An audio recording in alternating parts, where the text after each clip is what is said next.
Assalamualaikum, Bang Gatot. Waalaikumsalam warahmatullahi wabarakatuh. Ya, sehat Bang GN ya. Alhamdulillah sehat. Bismillahirrahmanirrahim. Assalamualaikum warahmatullahi wabarakatuh. Sejahtera untuk kita semuanya. Selamat datang semua teman-teman. Ini saya lihat di Asia Pasifik yang banyak, Eropa, Amerika, ini Middle East belum masuk, dan Australia saya kira belum masuk. Australia jam 1 pagi nih Mas Enzo. Ya. Terima kasih semuanya sudah bergabung. Hari ini adalah sesi terakhir daripada pembahasan FTA Kaleidoskop 2021. Jadi kita sudah membahas isu hukum dan HAM, isu politik, dan itu minggu lalu, dan kemarin isu ekonomi. Hari ini isu yang sangat hangat saya kira, karena bukan saja masalah lokal dan regional, tapi juga global yang sangat berpengaruh dalam sistem pertahanan keamanan kita. Dan beruntung kita hari ini sudah ada Bapak Jenderal Purnawirawan Gatot Nurmantio, mantan Panglima TNI, juga presidium kami. Saya dengar sekarang kesibukannya lebih banyak sama cucu-cucunya. Alhamdulillah. Assalamualaikum Pak. Waalaikumsalam warahmatullahi wabarakatuh. Kemudian ada juga Pak Ginting, adalah pengamat militer dari Universitas Nasional, juga kandidat doktor di bidang ilmu politik ya. Ini mantan wartawan di beberapa outlet nih. Jadi kalau disebutin panjang nih outletnya. Baik semuanya, kita juga alhamdulillah banyak sekali tamu-tamu yang cukup penting hadir bersama kita hari ini. Ada Ananda dari Bapak Ahmad Yani, salah satu daripada korban G30S PKI.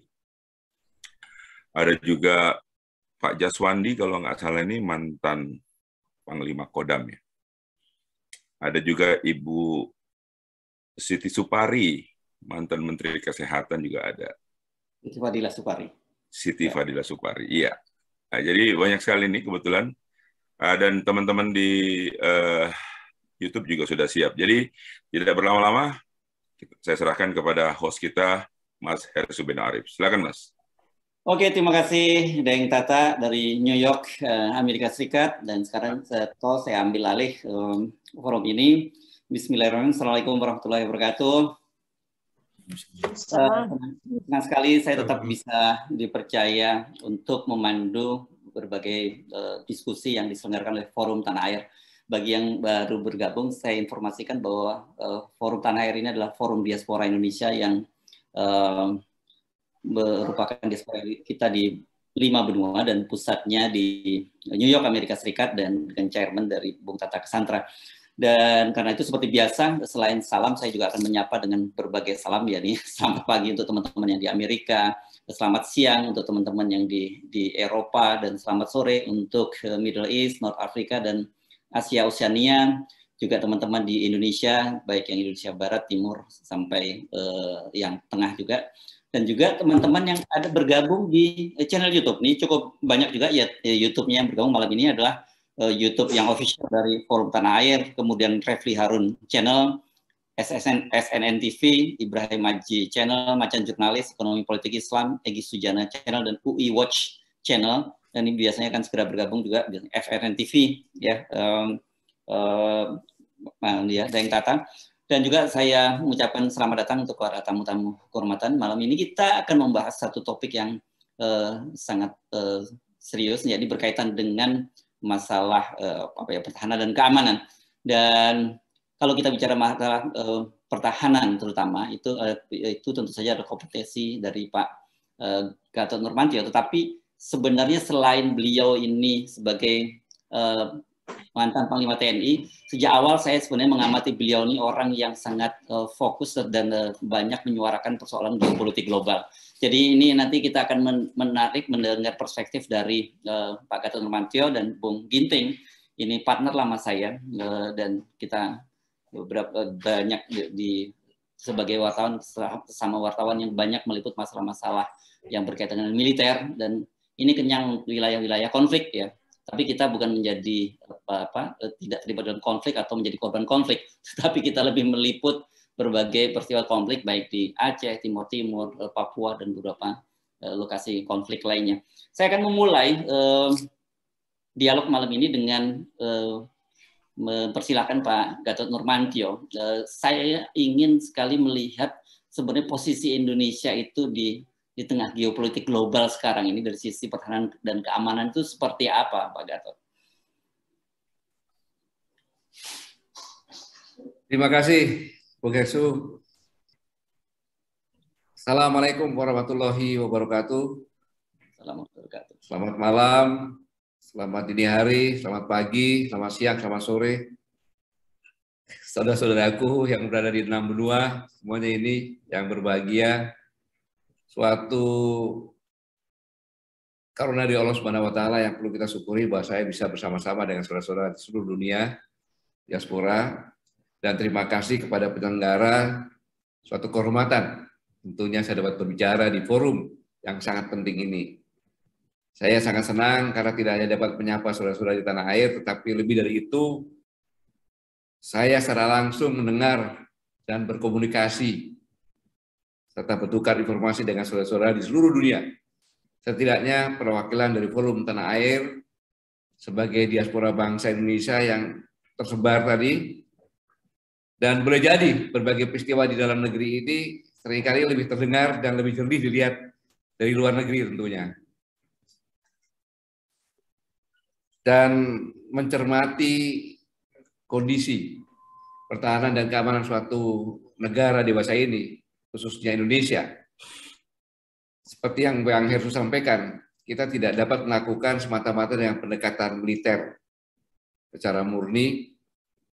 Tidak lagi hanya melihat menghitung dari jumlah prajuritnya, lihat kekuatan persenjataannya, bagaimana teknik bertahan, perang, dan lain sebagainya. Perlu disadari bahwa setiap perubahan besar yang terjadi di suatu negara sangat dipengaruhi, seperti Bang Heru sampaikan tadi, tentang kondisi pergeseran geostrategi global.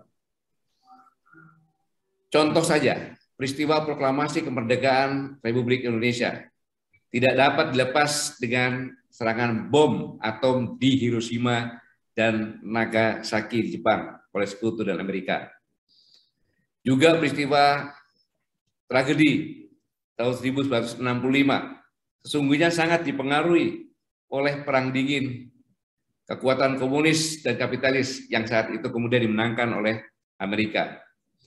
Demikian halnya juga tentang reformasi 1298, merupakan peristiwa yang tidak dapat dilipaskan dari teori hegemoni.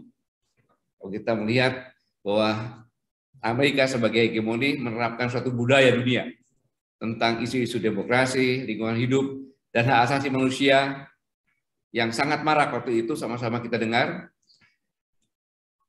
Dan seperti yang saya sampaikan pada malam ini, saya ingin mendahului mengucapkan selamat datang saudara kita ke-8 miliar yang diperkirakan akhir tahun depan akan datang warga penduduk dunia yang ke-8 miliar. Dan tentunya berkaitan dengan ini telah terjadi pergeseran, perubahan tata dunia yang baru dengan ketidakpastian. Seperti yang dikatakan Thomas Malthus, dengan pertambahan penduduk berlipat-lipat berkali-kali, kemudian persediaan makanan dengan deret tambah. Dengan demikian maka sesuai dengan teori dan penelitian bahwa bumi ini hanya dihuni 4 miliar orang untuk bisa hidup normal. Sedangkan tahun depan sudah 2 kali. Maka inilah yang sering saya sampaikan, terjadi perubahan yang tadinya perang itu 90% di Timur Tengah dan berlatar belakang oil, akan bergeser berkonsentrasi yang bukan oil tapi berubah menjadi topiknya adalah ekonomi, energi, pangan, dan air. Dan tentu tempatnya di ekuator. Dan inilah sebenarnya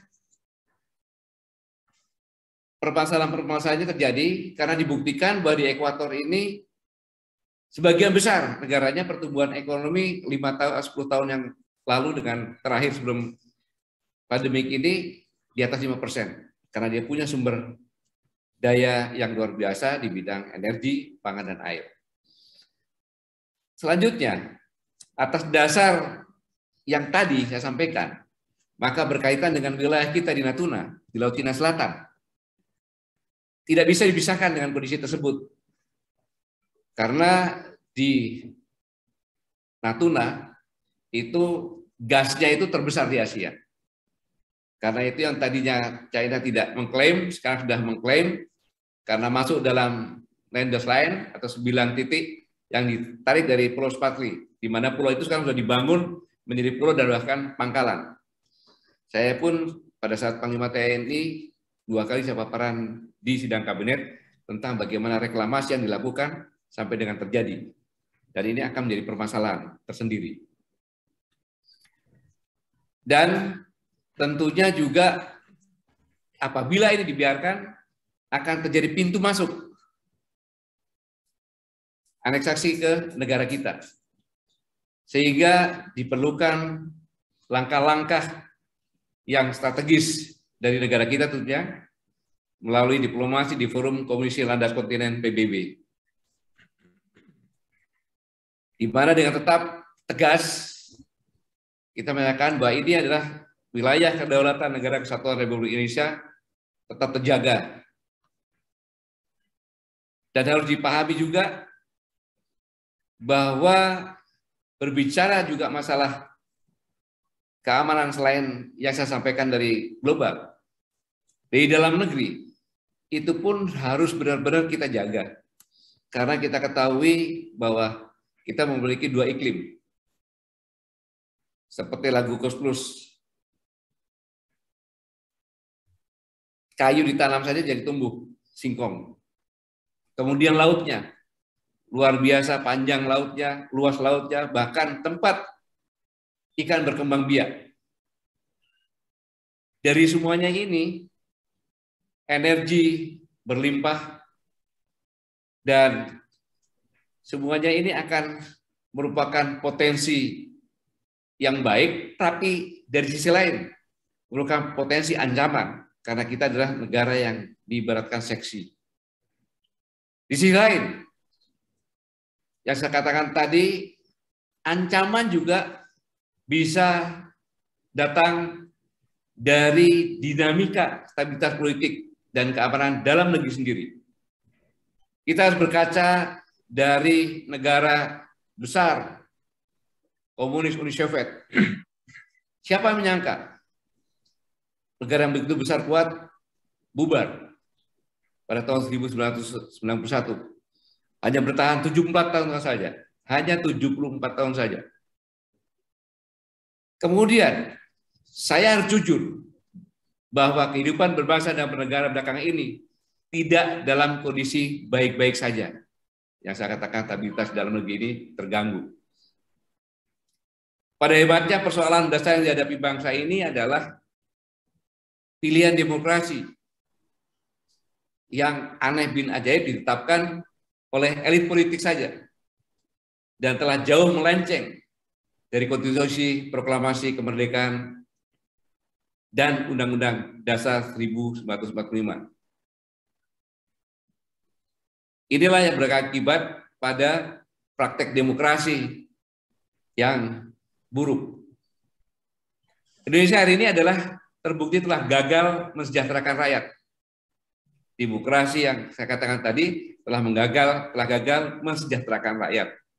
Sedangkan negara kita ketahui bersama dililit hutang yang sangat besar dan akan menjadi beban bagi beberapa generasi yang mendatang. Yang sangat aneh, demokrasi Indonesia kini telah menjalankan praktek demokrasi yang lebih liberal